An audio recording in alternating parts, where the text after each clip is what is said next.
The Literacy Project, which provides free high school equivalency preparation for adults in Franklin and Hampshire counties, recently celebrated its first in-person graduation ceremony since the start of the pandemic.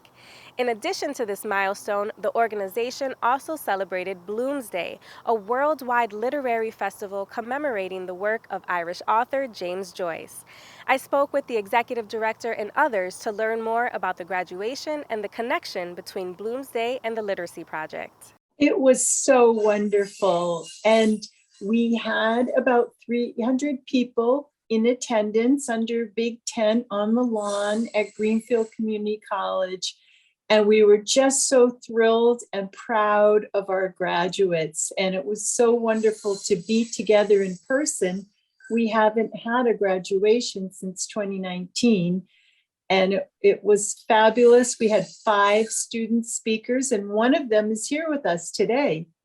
So Deb, congratulations, first of all, on graduating from the Literacy Project. The last time we saw you, you were talking about how excited you were for this graduation. So tell me, what did it mean to you to be able to walk across that stage in your cap and gown? It felt amazing. It was truly a blessing for me to be able to speak graduation and support all my classmates. It was a really great feeling. And I understand that you also were one of the speakers for the class. And so how did it feel to address your class in such a momentous occasion? I will cherish it forever. It was really good. I got to speak how I feel and my struggle, and to really put out there that, dreams do come true. It's a blessing. It was a blessing. I loved that day. So tell me a little bit about how the Literacy Project has changed your life, and what's next for you after this graduation. I'm definitely part of Literacy Project family, so that is exciting, and to know that I always have support from them, whether I'm in college or doing other things in life. To have support is really, really comforting. And I'm going to do a lot of things. I'm going to do social work, entrepreneurship, psychology courses. I'm going to dabble in everything that I can. Last time I saw you, I remember you said you're going to be in school till you're about 80 or 90 years old. So I'm sure we'll circle back and we'll do another interview to see how it's going when you're still in school at that age. Definitely. I would love that.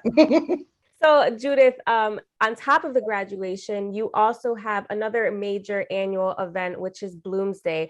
So tell me a little bit about what is Bloomsday? So Bloomsday is the day that commemorates the famous novel by James Joyce.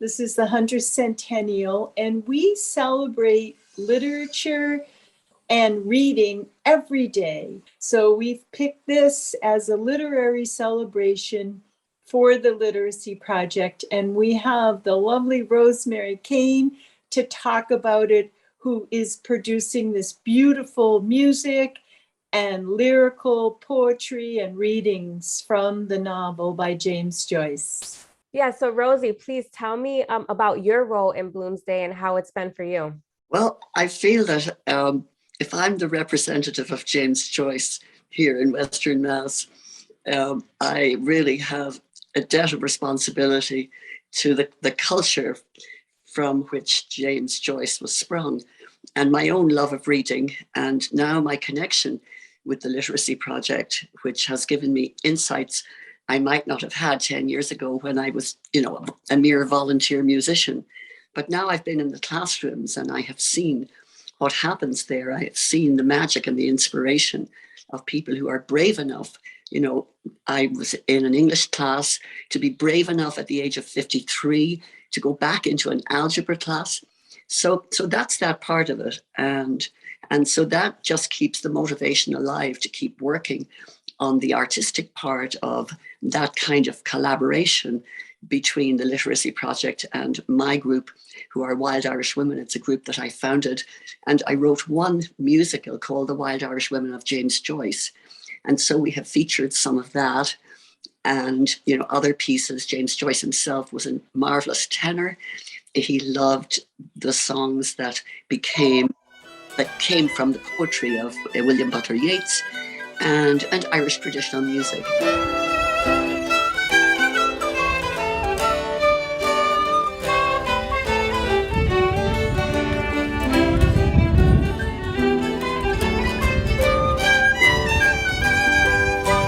So it's across the board a kind of representative compilation of all of that world that fed into James Joyce's inspiration.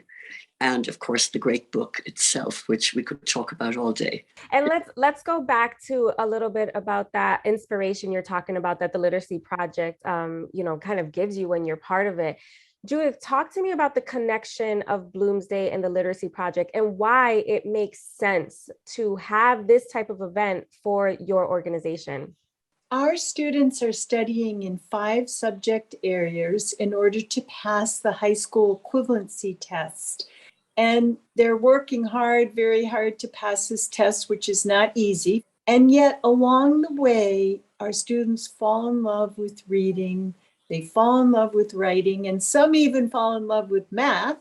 And so to link that together with the Bloomsday audience who love reading and love literature, it's a perfect connection between our students' relentless devotion to reading and writing and lovers of James Joyce who are already predisposed to love literature.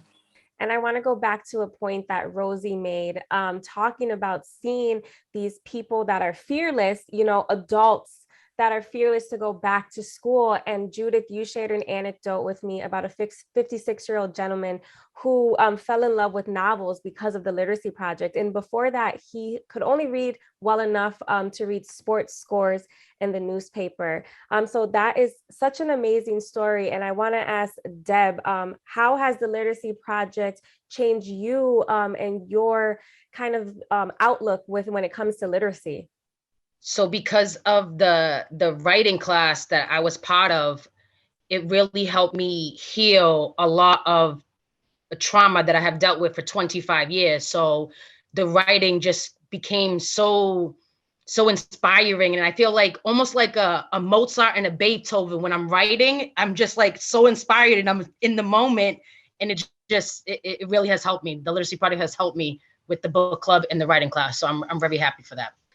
Judith, what does it mean to you? You've been part of this organization for so long. And when you see a student like Deb and you hear those stories about the 56-year-old gentleman with the reading, I mean, what does that mean to you to see all of this impact that this organization is having on the area? Well, it's a great work. We love this work and so rewarding to see.